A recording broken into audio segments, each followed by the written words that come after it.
আবু সাইদের যে হত্যাকাণ্ডটা, এটা একটা সন্দেহজনক।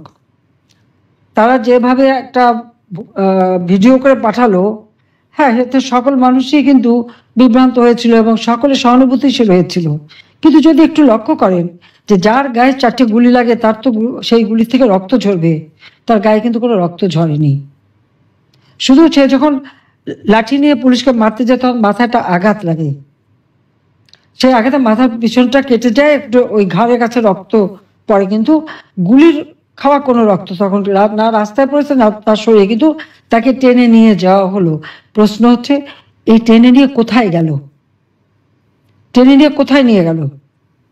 এবং তার যে পোস্টমর্টম হয়, সেই পোস্টমর্টমের প্রথম যে রিপোর্টটা হয়, সেই রিপোর্টে কী ছিল? তার পেটে বা শরীরে কোথাও কিন্তু বুলেট পাওয়া যায়নি, মেটাল বুলেট পাওয়া যায়নি, কিন্তু তার পেটের ভিতরে নাড়ি বুড়ি ছিন্ন বিচ্ছিন্ন, তার বুকে প্রচণ্ড চাপ এবং তার উপরে যে আঘাতের চিহ্ন, তো এই আঘাতগুলি আবু সাইদকে কে দিয়েছিল, রহস্যটা কি সেটা বার করা দরকার।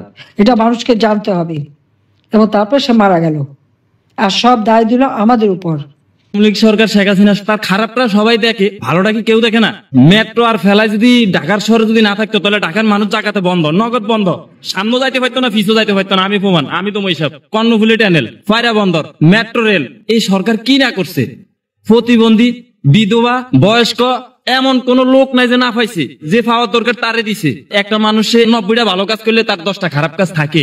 এটা যে কোনো সরকার আসুক, বিএনপি আসলো এটা করবে, জামাত আসলো করবে, হয়তো একটু কম আর বেশ, কিন্তু এই জন্য তো প্রধানমন্ত্রী শেখ হাসিনা দায় না, অন্য নেতা কর্মীরা দায়ী হইতে পারে, তারা অপকর্ম করতে পারে, এজন্য তো শেখ হাসিনা এটার হিসাব দিব না, দিব যারা অপকর্ম করছে তারা। আওয়ামী লীগ আমাদেরকে এতটা খারাপ রাখে নাই। আওয়ামী লীগ নির্বাচনে অংশগ্রহণ করুক, এটা আমরা চাই, কারণ এটা একটা বড় দল। নির্বাচিত সরকার থাকলে মানুষ একটা চিন্তা করে যে না, আমরা একটা সরকার অধীনে আছি, হয়তো ভালোর দিকে যাবে বা খারাপ দিকে যাবে, একদিকে তো যাবে। কিন্তু এখন তো আমরা বুঝতে পারতেছি না যে আসলে এই দেশটা কোন দিকে যাচ্ছে।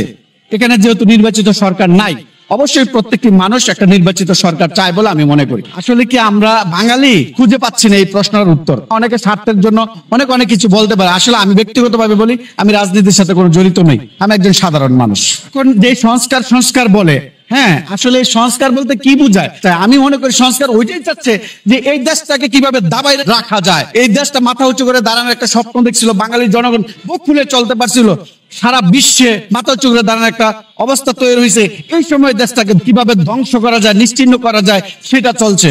এটা আন্তর্জাতিক মহলের ষড়যন্ত্র, নতুবা এমনটা হওয়ার কথা ছিল না। হঠাৎ করে কেন এমন হয়েছে, এটা অনেকের মনের প্রশ্ন জাগে। আমরা হুজুগে বাঙালি, আপনি ডাক দিচ্ছেন, আপনাকে ফেস করে আমরা গেছি। আসলে আপনার মধ্যে কিসের আমরা জানি না, আপনি যে আগে বিক্রি হয়ে গেছেন সেটা আমার জানা ছিল। আসলে এই সময় আমরা হতাশাগ্রস্ত, আসলে আমরা ভালো নেই, আগেই ভালো ছিলাম। ফেসবুকটা খুললেই দেখি বিভিন্ন ধরনের অকারেন্স, চাঁদাবাজি, হামলা মামলা, খুন, এইগুলা ধর্ষণ, এগুলা চলছে। আসলে দেশটা এরকম একটা পরিস্থিতি দাঁড়াইছে, আসলে জনগণ পুরোই হতাশাগ্রস্ত যে আসলে আমরা কোন দিকে যাচ্ছি, আসলে কি হবে এই দেশটা।